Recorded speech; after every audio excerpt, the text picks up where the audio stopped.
Demonstrasi kontekstual modul 1.4 Budaya Positif.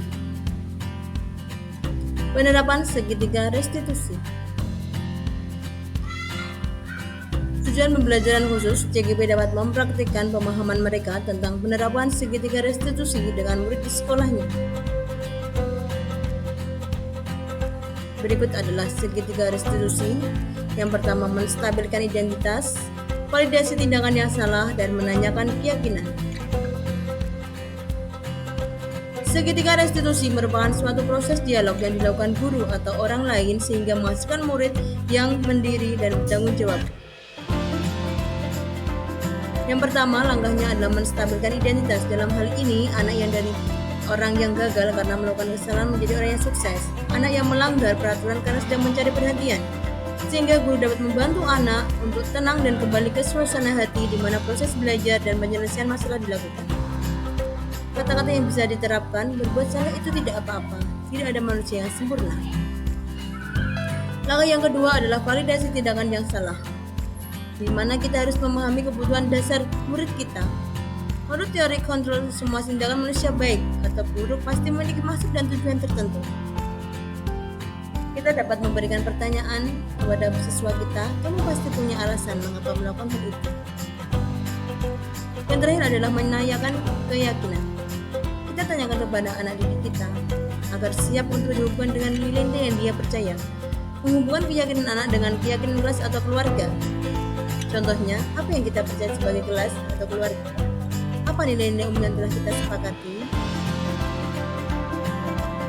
Kasus yang pertama, saat saya masuk ke kelas untuk mulai pembelajaran, tampak Grace menangis dan marah-marah. Menurut laporan teman-temannya, kalau dia diganggu oleh Jeva. Setelah pembelajaran selesai, saya minta Grace menemui saya di kantor. Ya, silakan duduk. Ya, bagaimana tadi kok kamu jadi seperti itu ceritanya? Kamu cerita. Tadi saya sedang menjawab sama terus Deva tidak itu menghadapi saya dan istri saya tidak sengaja berkata mana yang salah. Kamu tahu berkata kotor tidak baik itu kan Tuhan juga membencinya. Baik, di sini kamu tidak mau mencari siapa yang salah siapa yang benar. Kamu pasti sudah tahu. Sekarang kita cari penyelesaiannya bersama-sama. Mari kita berpikir, ya. Kamu melakukan hal itu pasti kamu punya alasan, ya kan? Kamu melakukannya pasti ada alasannya. Kenapa sampai kamu melakukan seperti itu? Ya, sekarang kita bicara tentang keyakinan kelas kita, ya. Kesepakatan kelas kita. Kesepakatan yang mana yang belum kamu lakukan?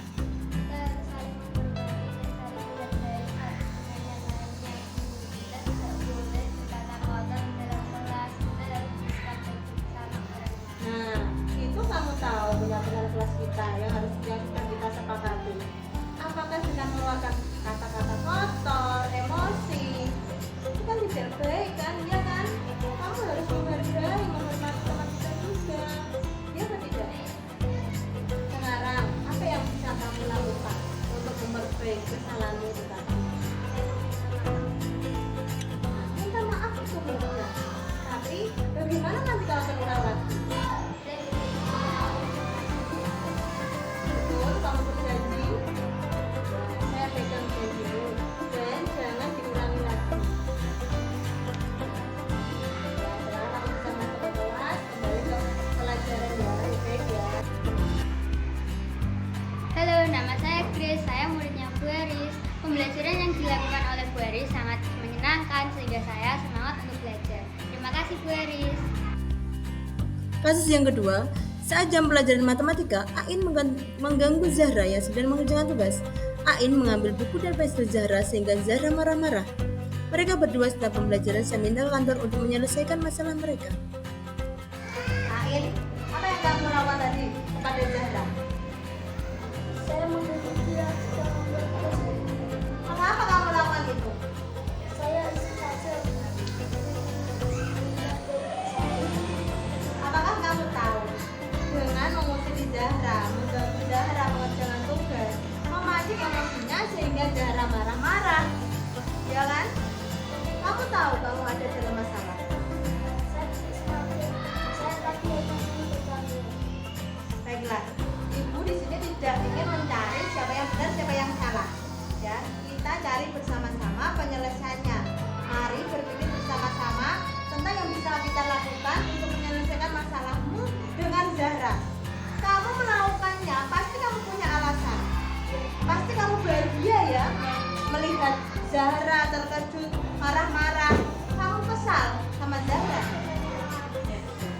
Ya, ibu lihat kamu senang ya melakukannya ya. Tapi kamu tidak tahu kamu melakukan itu menyakiti temanmu. Ya apa tidak? Sehingga kamu salah dalam masalah. Ya kan? Sekarang mari kita bicarakan tentang keyakinan wanita, kesepakatan sekolah. Kesepakatan sekolah yang mana yang belum kamu tunjukkan?